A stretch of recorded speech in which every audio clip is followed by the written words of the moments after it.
We ready?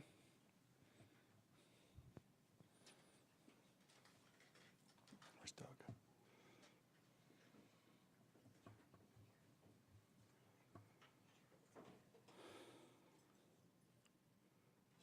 Ready? Okay. All right, good afternoon, everyone. I'm Denver Chief of Police Ron Thomas here with Major Crimes Division Commander Matt Clark to discuss two critical incidents that have occurred recently. The first, in custody death at near the King Supers, the 13th and Spear. The second, an officer-involved shooting incident that occurred in Commons Park near 16th and Little Raven. Before I turn it over to Commander Clark, I just want to acknowledge the fact that any time a life is lost, it's certainly a tragedy, and I don't want us to lose sight of that today. But I do think that, as you'll see in the second incident that we detail here in a moment, that there's evidence to suggest that had the officers not taken the actions that they took, that there could have been an even greater tragedy, given some of the things that we've discovered in our investigation. So, Matt.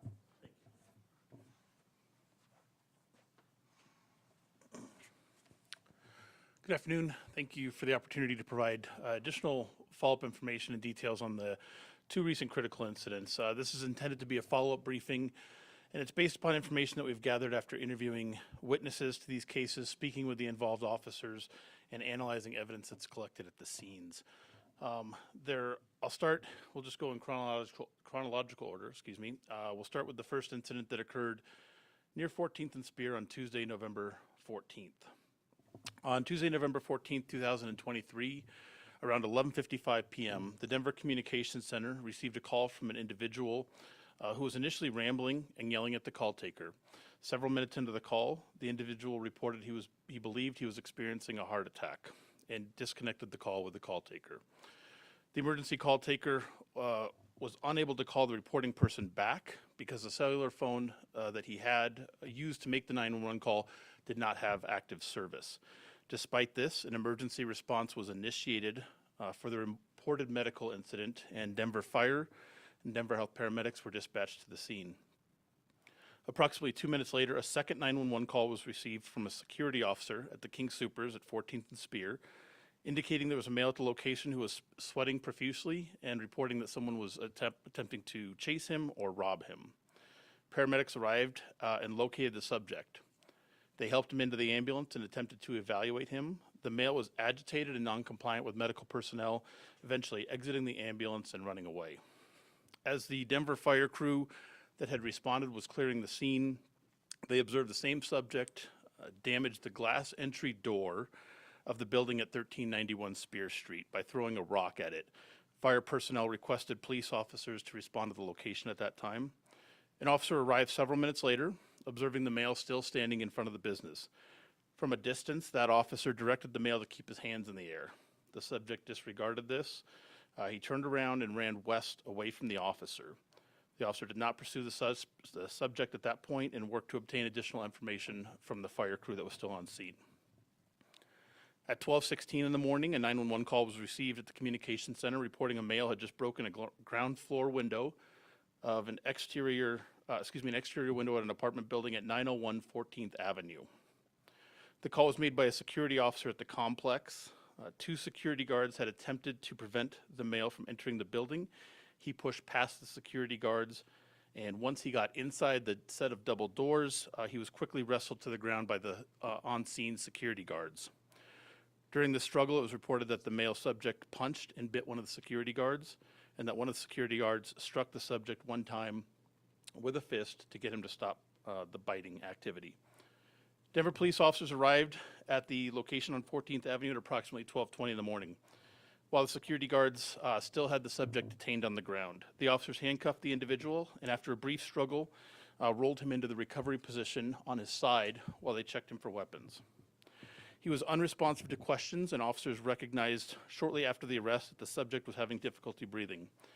The officers immediately requested paramedics respond back to the scene, and when the man stopped breathing, began performing CPR. They also administered multiple doses of naloxone in case the man was experiencing an opioid-related overdose. The naloxone had no apparent effect on the individual. He was transported to Denver Health Medical Center by ambulance and was pronounced deceased on Thursday, November 16th, around 6 in the morning. In all, 3 Denver police officers were involved in the arrest and rendering of medical aid to the subject. The officers did not use any less lethal systems against him, and nor did they strike the man during the arrest at any point. Based upon the nature of the officer's interaction and the custody status of the individual, when he experienced cardiac arrest, the department instituted its critical incident investigation protocol. This incident is being investigated much like a police shooting with our partners from the Colorado Bureau of Investigations, the Colorado State Patrol, the Denver Police Homicide Unit, and the Denver District Attorney's Office. It's overseen by the Office of the Independent Monitor. And per our protocol, the Denver Office of the Medical Examiner will determine the cause and manner of death on the individual. He has since been identified as 36-year-old James Hutchinson. Just to provide background, the 3 officers who handcuffed the subject, they're assigned to District 1. There was a sergeant on scene. One of the involved officers was a police supervisor who's been with the department since 2017, and the other 2 are patrol officers, one who started in 2017 and one in 2019. The officers' body-worn cameras were activated and captured their entire interaction with the subject in the lobby of the apartment building. If there's anybody that has any additional information that we haven't spoken to, we'd encourage them to contact the police department or Crime Stoppers. I think this is a good point to just take a brief pause and answer any questions relative to this incident before I move into the next one. Sir.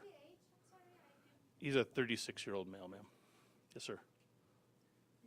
Is there, I mean, obviously everything happened really, really fast once you guys got there based on the body cameras. Does Denver Police have a policy when it comes to performing CPR on somebody who's got handcuffs behind them? It seems like, I've been told that's a fairly ineffective way of doing CPR. Do you have a guidance for your officers in terms of uncuffing somebody once you start doing CPR? I think the focus is to start administering CPR, getting compressions, trying to get the blood movement as quickly as possible, and that was the focus of the officers. There's not a specific policy dictating one way or the other.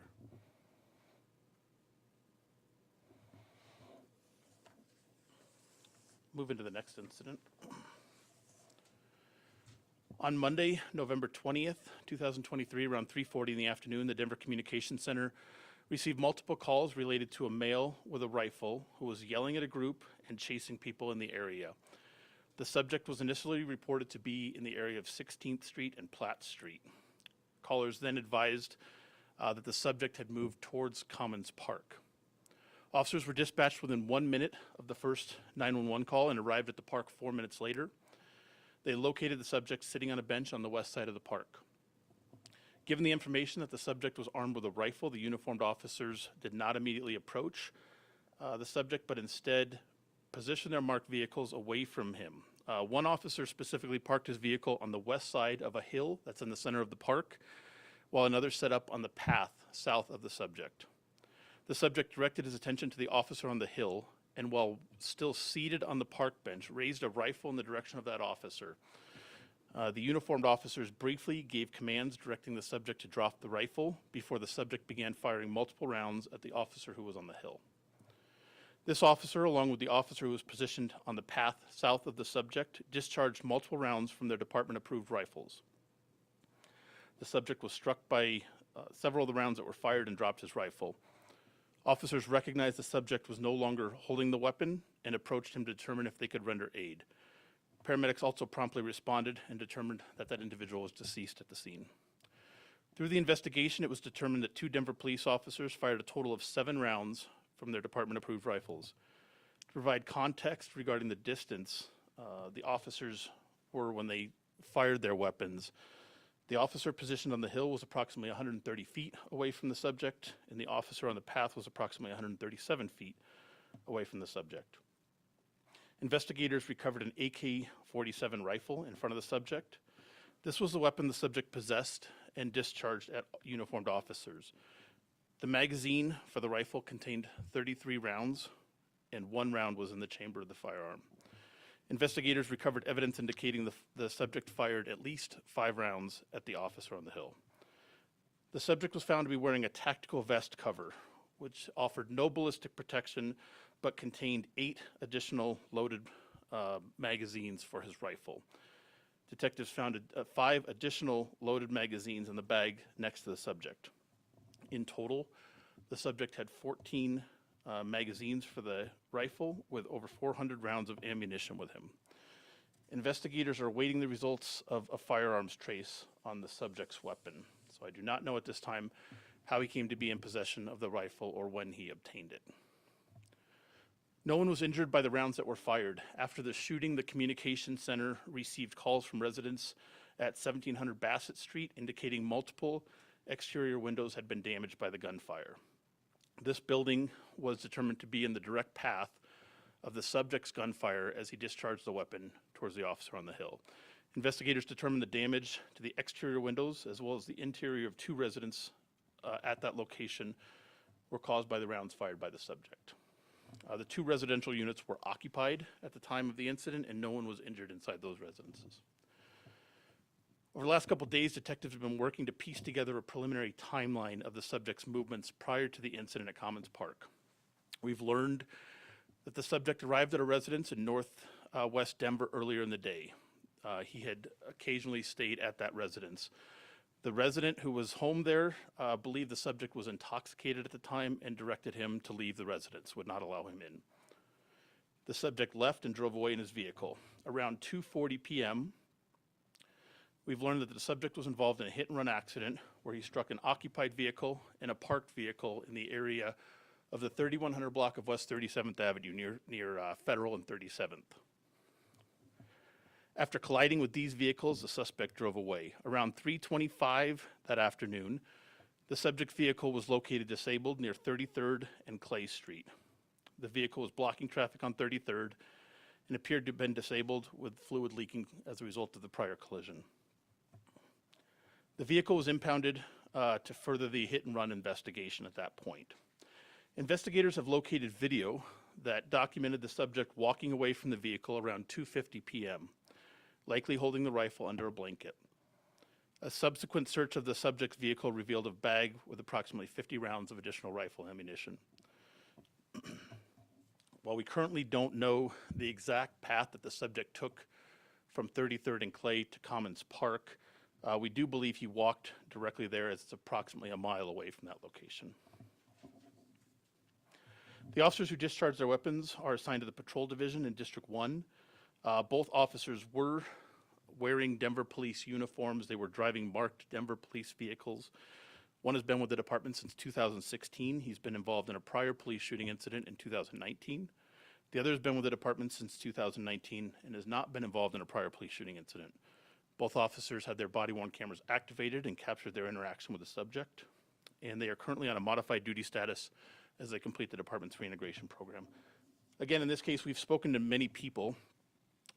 We also know there was a number of people in the park. So if you have information, if somebody saw something or captured video of the incident, we would appreciate it if you'd contact the police department or provide that to us through Crime Stoppers. I can answer any questions you may have. Was there any evidence of him firing any shots before the interaction with you? No, sir. No evidence of shots being fired prior. And have you been able to sort of like gather any information on intent, what he may have, do you think something larger was planned here, or was this just a guy walking around with a rifle with a bunch of ammunition? So certainly concerning that he had the rifle and ammunition. We have looked at that. We've checked, we've searched his vehicle, we've searched the residence that he was at. There's nothing indicating that there was a larger plan associated with this. There is still work being done. We're just a few days post-incident, but we're still working on getting information from his cellular devices, from his social media that's available to us that I don't have at this point. You say he had a tactical vest on, but he didn't have like the armor on it. Could you tell me, make sure that's clear what you mean by that? Thanks. So the tactical vest cover is just something that would hold ballistic plates if he had those, and that vest did not have ballistic plates. It did have pouches on the front, and that's what he possessed 8 rifle magazines with. What is the relationship with the house that he was trying to get into? Does that person know this guy?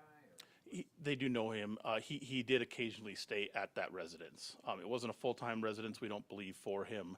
But he was known to that individual. The individual recognized that he was intoxicated. I don't think there's a familial relationship or any type of further relationship other than a cohabitant there. Did he have any previous residence? Was he living anywhere in particular, or was this just like living all over? I think he was that, if he was staying in a residence, he would be at that particular residence that he went to. Otherwise, it sounds like he may have been in and out of his vehicle. Does the guy have any criminal record? So I can't get into the criminal history specifically, but that can certainly be available to you. Did he have any online presence or anything like that would be disconcerting, or any profile stuff that you looked into, or you haven't? So we're still waiting on some of the returns to flush that out and see what may not be publicly available, but nothing that we have is currently specific, indicating like what his motivation would be or what his specific background or ideology would be. I know you guys were a ways away. Did he show any sort of reaction? Did he talk? Did he shout? Did he say anything to you all before the weapon, before the gun was seen? The officers did not hear anything. They don't, in their interviews, did not report hearing him say anything. And I may have missed it, but who called 911? Did he or did someone see him walking around with the rifle? There were several people that saw him with the rifle that called. So it was multiple 911 calls before, and then we received 911 calls after reporting that the residences in the direct backdrop have been hit. But he didn't have any interaction with anybody at the park there prior to the officers? There may have been some sort of interaction, and we're still trying to vet and communicate with some of the witnesses there. And that's why I would encourage, if there's people there that came upon him, that had an interaction with him, it'd be helpful for us if they could tell us what that interaction was like. You said multiple magazines. You know how many? Maybe you said this. I don't know. Talk about how many rounds he had on him at the time he was shot. Well, so on him and immediately next to him, we found a total of 14 magazines. That includes the one in the rifle, and over 400 rounds of ammunition. So Commons Park had really, he just happened to show up there, right? As far as you can tell, it's not like, that was not his mission to get to Commons Park. Yeah, we have no real understanding or idea of what brought him there, if he'd been there previously, and that's all stuff we're still trying to figure out. But there's nothing to indicate that he had any plan at or around Commons Park that we know of at this point. Yes, ma'am. You said he had a rifle and he was chasing people. Was he pointing the gun at these people? He was not, and they were clear. My understanding at this point is that the people we've talked to were clear that he was just had the rifle and that he did not point it at anybody in that fashion.